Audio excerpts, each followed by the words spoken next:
Well, hello there folks, and welcome back to The Whiskey Friend with me, Alan. You're probably thinking you've got the wrong day. Is it a new week? No, it's not a new week. It's still the same week. It's just I've managed to chuck in an extra video this week. My social media went crazy earlier on in the week. People were just letting me know that the Glenallachie 10 cask strength batch 6 was hitting the shelves. I was very aware of it, and I was ready with my devices to try and pick up a bottle, but everywhere I seemed to go, sold out. Catching up on Facebook, catching up on Twitter, catching up on Instagram, such and such has got it. Everywhere I went, sold out, sold out, sold out. I'd all but given up. I actually contacted Mr. Mark Slinger up there in Speyside to ask him if he knew if the distillery actually shipped bottles out, which they don't apparently now. So, but to his generosity, Mr. Slinger managed to pick up a bottle of batch 6. I think they were flying off the shelves even at the distillery, and he shipped me a very nice generous sample of it. So thank you very much, Mark. Guess what arrived today, guys? So I'm very thankful I've got this little beauty. I'm going to have some time with this over the next few days, coming up for the weekend, so it's absolutely fantastic. I'm really looking forward to diving into this. But no need to open this one yet, as I've got a really nice sample. As you can see, it's a nice big generous sample, so thank you very much, Mark. So what I'm going to do today, guys, I'm going to nose it, taste it, tell you a little bit about the finish, talk a little bit about Glenallachie. I'm not going to score this one today purely because it is a sample, and I want to give this one a proper run. So I think this possibly could be a contender for Whiskey of the Year, so I don't want to dive in too quickly. So I'm going to give it a right good drink today, right good taste, right good nose. And I may come back to it in a few weeks once I get my bottle down, and I'll have a right good, spend some time with it, and then I'll come back and give it a proper score. So this is going to be a quick one today, guys. So let's dive in and let's nose this one. I've got Whiskey Friend coin number 64 on this one today, folks. So I've had this poured. I've left it for a good couple of hours, folks, out in the shed, covered up, of course. Wanted to give it every chance to open up, but look at that beautiful colour. It's not particularly cold out here today, but there's a nice little haze coming over this already. It looks super oily, it looks super thick, and it's got a fantastic sherry nose. Wow, there's that sherry. Just regarding this bottle, guys, the batch 6 is coming in at 57.8% ABV. Non-chill filtered natural colour, as they all are. Just a quick one, this is the second highest cask strength that the Glenallachie 10 have done. The only one that's a higher ABV than this is the batch 3, which came in at 58.2% ABV. The last couple have gone a little bit lower, so they're back into some nice high ABVs in again. So that, hopefully, I'm going to look forward to see if that comes back in the palate. The cask maturation, this one is the same as the batch 5, which was PX, Oloroso, Virgin Oak and Rioja. So it's the same again. I don't know if they're the same mixes or these Billy's messed around with the mixes a little bit, but hopefully we'll find out when we nose it and taste it. Other than that, I think that's pretty much about the bottle. Oh, hello. Can't wait to spend some time with this later on. Right. Anyway, concentrate, Alan. Let's get into this one. So on the nose of this Glenallachie 10 cask strength batch 6. Oh, there it is. There's my beloved sherry. Wow. What a beautiful sherry nose. Dark. I tell you, this one seems a little bit darker than batch 5. Batch 5 seemed a little bit brighter, a little bit more floral, a little bit more fragrant. This is heading to a little bit bordering on, maybe a little bit on the dirty side. So it's maybe thinking some of those dirty Edredeurs, dirty Ben Nevises. Certainly not as dirty as that. Don't know whether there's more sherry in this, but it's certainly darker. It's lots and lots of dried fruits up front, lots of dark fruits up front. Lots of stewed fruits, stewed plums, crushed black grape, raisins, figs, dates, all the typical big sherry notes, that you would typically expect from a big sherry bomb from this. Wow, I can't believe I've called it a sherry bomb already and I've just stuck my nose in it. Wow, so good. So much fruit, so much dried fruit. In the back there as well, there's that typical honey notes in there as well. There's a real nice dark honey. A little bit of toffee, maybe even a little bit of treacle. There's some coffee there, but I don't think it's more a roasted coffee bean. Just picked up a little bit of black cherry there as well. Maybe some blackberries. All dark fruits, guys. There comes the dark chocolate. And then amongst it again, that little bit of oranges in there, which is a typical characteristic of these batches, these Glenallachie cask strengths. Absolutely wonderful.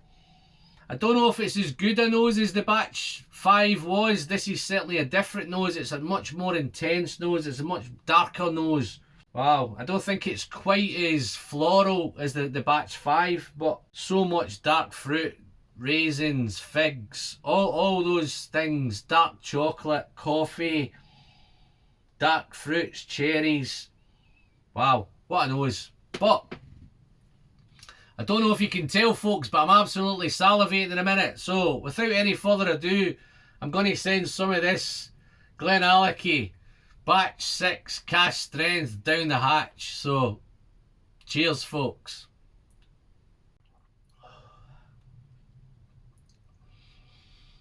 Oh dearie me. Wow.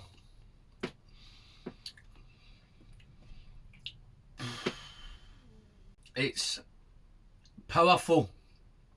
It's intense. Big burst of spice there on arrival. Maybe the ABV, the higher ABV, it may be the spice, but it certainly packs a punch on arrival. The mouthfeel is beautiful. It's thick, it's oily, it's velvety, it's creamy. I'm still on the arrival at the minute, guys. I've not even left the arrival just now because I'm 20 seconds behind this at the minute. Such a beautiful arrival, and at that, the 57.8%, it drinks surprisingly easy once you get past the intenseness. Moving into the development, it's all about the dark fruits, the dark raisin, the sherry soaked raisin, figs, stewed plums, baked cherry, a little bit of cherry, dark cherry pie maybe in there as well. Wow, let's have another sip of this, folks. Let's dive back in. Wish me luck. Don't think I'll need it. That second sip was even easier. Such nice. Little bit of spice in there now. Maybe a little bit of ginger. The oranges there, the marmalades there, the toffees there, the treacles there. The honey, it's a sticky, dark honey. It's even like a toffee pudding maybe. That cherry pie, black fruits, the dark fruits. Just before I dive into any more of this, I'm going to give a little bit. I've poured one earlier, guys. I've got a little bit of the batch 5. I see a little bit, I've poured a healthy pour of the batch 5 as well. So while I'm here, guys, I thought I may as well do a comparison. This has been covered up again for a couple of hours. Whiskey Friend coin batch number 1 on this one. Or coin number 1 on this. Oh, well, I'll take some water. Yeah, let me have a little tip of water just to kind of... Wow, that just lingers so much. That, all those dark fruits and raisins and that. Wow, what a whiskey.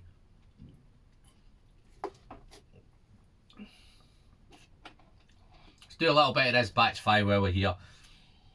Yeah, as I say on the nose on this is brighter. It's a little bit more floral. It's a little bit lighter, a little bit brighter.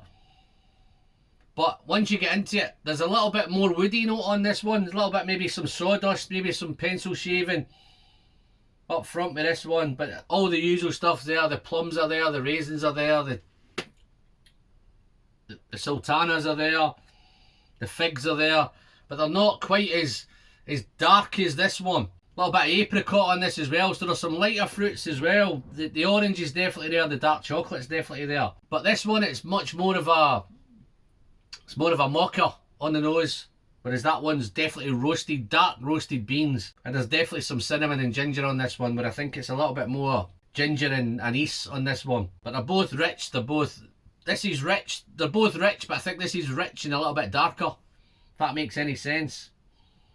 Let's have a quick sip of this one and then I'll finish on the batch 6. Okay.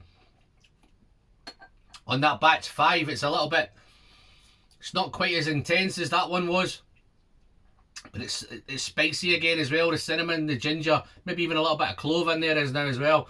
But the coffee's becoming a wee bit more prominent on this one now. The coffee, the chocolate. Whereas this one's a bit more dried fruit, dark fruit, maybe cherry pie, maybe blackberry pie, some sort of dark fruit pie, toffee pudding maybe. Definitely honey. This is a wee bit more honey on this, but it's not as dark a honey as that is. It's not as sticky as that one is. Wow, this is a little bit sweeter. So much sweeter. This is a little bit more darker, dry, a little bit. The best word I could probably use, guys, it's a little bit dirtier than this one is. So if you like your dirty malts, then I'm thinking you're going to love batch 6. Everybody knows Alan loves a dirty malt. Yeah, a little bit of orange citrus on this one. And there's a little bit of nutty spice towards the finish. Yeah, there's nuts all over both. The guys, they've got so much going on. But everything, the cask maturation looks all exactly the same. The ABV's a little bit different, but it's amazing that you can get 2 different, really different whiskies. This one's just a little bit dirtier, a little bit drier, a little bit messier, a little bit, but it's wonderful. Let's do a little bit on this for the... We'll have another sip or we'll do the finish. Let's have a look. Let's do another quick sip on it just to see where it goes. I'm enjoying this too much, guys. I wish this video I wish people would watch me for about an hour on YouTube, because I could easily sit and talk about this for an hour. But let's dive into this one. I can actually see why everybody's clambering to get it, folks, because I think they are getting better. Batch 4 is going to take some beating. All these batches are great. I think they are getting better. If you're a bourbon lover, you like bourbon cask, you'll probably prefer batch 1 and batch 2. But if you're more into the sherries, then you'll probably prefer 3, 4, 5 and 6 onwards, because they're gradually just getting more sherried. This seems a little bit richer, a little bit darker, a little bit dirtier. It's not got so much of the kind of sawdusty, woody element that one had. This one is brighter, more floral. Some white fruits in there as well, maybe some apricot, maybe a little bit of apple. This is all about dark, juicy, stewed, baked, just covered in sherry or covered in brandy or covered in rum or covered in something. They're all soaked in something, but it's such and such a good... It's thick, it's juicy, it's oily, it's creamy, it's syrupy, it's... Wow, what a dram. I'm dreading giving this one a score, guys, but I tell you what I'm looking forward to. I'm really looking forward to smashing this bottle wide open, man. I can't wait to get into it. In fact, as soon as I finish this video, that might be the first thing that I do. But let's do the finish on this one and then get, guys. I did say this was going to be a quick review, but I think I'm up to about 17 minutes already, so let's dive into the finish on this one. So nice. The finish is still dark honey. It's like a dark marmalade, and it's even bordering on maybe jam, dark blackcurrant jam, something like that. It's dark. There's a beautiful malty note in the finish as well. The honey, the nuts. So maybe a wee bit of walnut, a wee bit of almond, some of those. It's a nutty finish. Definitely some ginger, maybe some cloves. So there's some spice there on the finish. What a wonderful dram, guys. At this point, I would normally be giving you a score, but I'm not going to even go anywhere near a score, because I know I scored this one 94 out of 100. So this has got its work cut out to compare to this and score-wise. Let me tell you, it's a fantastic first impression, folks. So I'm going to take a wee bit more time with this one. I'm going to spend a wee bit more time with it. I'm going to come back to it in a couple of weeks' time. Fit that into one of my proper regular videos. I say this is just a quick extra one that I've slipped in. It's not actually a quick extra one, it's probably the longest video that I've done for a long time. but I'm so excited to be able to have this whiskey. I'm still searching for any more. I'd love to pick up as many of these as I can. As you can see, guys, I love the Glenallachie Cask Strength. All the batches, I've got all the batches. They are getting better, but that's pretty much for this one, guys. I'm not going to bore you with any likes and subscribes and all that, guys. This is just a little extra video. It's not a Ralphie extra, it's just a whiskey friend extra. It's not anything I'm planning in the future. I'm not planning any extras, but guys, what a whiskey. This has just set me up beautifully now. I'm going to switch off the camera and I'm going to spend the rest of the time that I've got here with this batch 5 I'm really in the mood now for these sherry bombs, and this is a sherry bomb, guys, just a quick one. So other than that, guys, I'm Alan, I'm the whiskey friend, and until the next time, as always, the pleasure is in the sharing, and I'll love to see you all again very, very soon. Cheers now. Thank you. Bye bye.